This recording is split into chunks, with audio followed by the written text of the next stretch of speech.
2025 সালে হজে যেতে এক মাসে প্রাথমিক নিবন্ধন করেছেন 1087 জন হজযাত্রী।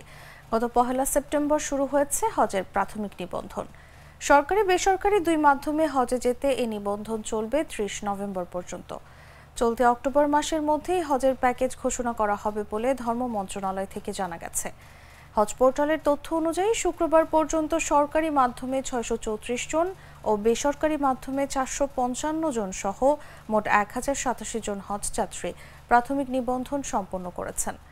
ধর্ম মন্ত্রণালয় থেকে জানা গেছে, ধর্ম বিষয়ক উপদেষ্টা সচিব এবং হজ অনুবিভাগের অতিরিক্ত সচিব বর্তমানে সৌদি সফরে রয়েছেন। তারা সেখানে আগামী বছর হজে হজ যাত্রীদের বাড়ি ভাড়া এবং সৌদি প্রান্তের খরচের বিষয়ে নিশ্চিত হবেন।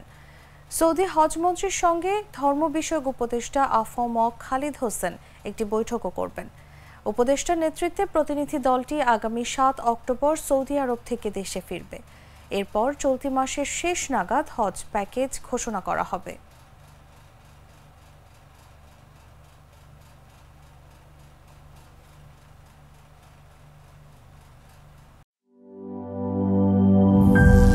করিম চাচা, আপনার প্রিয় মানুষদের কখনো বিপদে ফেলতে চাইবেন না স্যার। তাহলে আমাদের বিপদে রাখা কি ঠিক হচ্ছে? এজন্যই বিজলি কেবলস সবচেয়ে ভালো ও নিরাপদ। ফ্লেম রিটার্ডেন্ট পিভিসি দিয়ে তৈরি বিজলি কেবলস, নিরাপদ আজীবন।